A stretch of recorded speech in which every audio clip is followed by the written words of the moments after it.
Hey, how's it going? Welcome back to my channel. This is Pradeep and you're watching Vlog of Note. So I thought I knew what an ultra device in Samsung land meant. It meant the biggest, baddest, meanest, highest megapixel count camera on any Samsung device and incidentally the most expensive.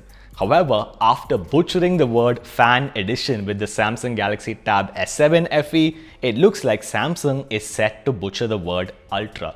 Introducing the Samsung Galaxy Tab S8 family, specifically talking about the Tab S8 Ultra. Here's everything you need to know. Let's get started.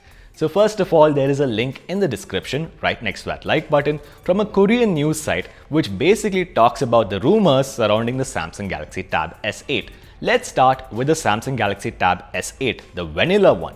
A couple of months back, I did a video and I said that the Tab S8 will not be a major upgrade except for the processor, and even that is a bit of a minor spec bump. It looks like I was right. The Tab S8 is going to have 11-inch LCD TFT display, LCD TFT, not OLED, and 120Hz fast refresh rate. It is going to have dual cameras on the back, 13+5, and a single camera on the front, 8 megapixels. It will have quad speakers tuned by AKG with Dolby Atmos. Unfortunately, no headphone jack. There will be an S Pen in the box, Apple, and it will have an 8000 MAH battery with support up to 45-watt super fast charging. However, that charger will not be in the box. It will have 8GB plus 128GB of RAM and storage, and when it comes to dimensions, it will have 6.3mm, which is pretty insane, and it will weigh just 502 grams.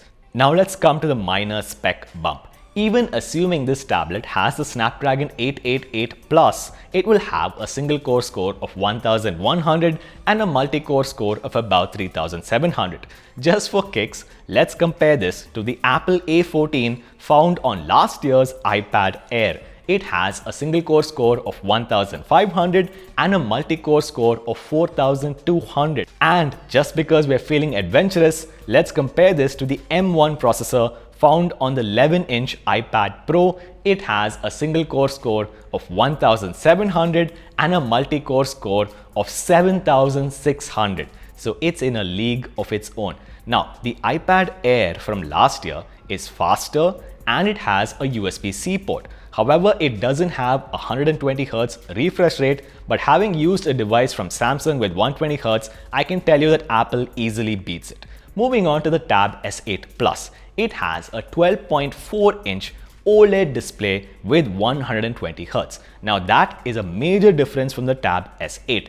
It has a 10,000 mAh battery and it has a fingerprint scanner under the display as opposed to the Tab S8, which has a fingerprint scanner on the side. When it comes to dimensions, it's 5.7mm thin and it's 540 grams in weight. Moving on, there is one more thing. We have to talk about the Tab S8 Ultra. It has a 14.6-inch OLED display, 120Hz, which you're supposed to be able to hold in your hand and work. It has a 12,000 mAh battery. It has an 8GB plus 128GB option, and it has a 12GB plus 512GB option because, well, Ultra.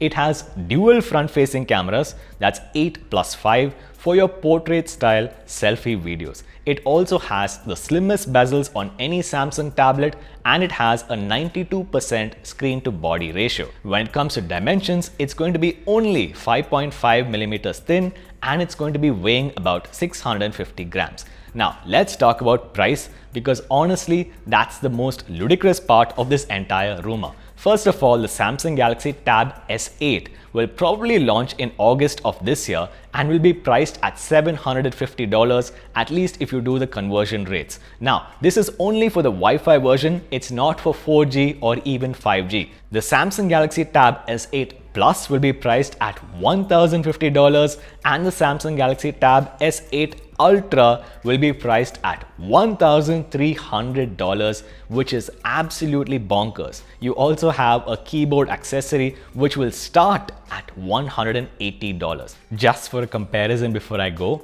The Apple iPad Pro 12.9-inch mini LED 120Hz display with Apple's M1 processor costs $1,099. I think Samsung believes that their OLED display is superior and therefore they can charge just as much. I think they're going to find that they're sadly mistaken. What do you guys think? Let me know your thoughts in the comment section down below. As always, please go over to YouTube, subscribe to the Vlog of Note channel, ring that notification bell so that you never miss a video, and I will see you guys in the next episode.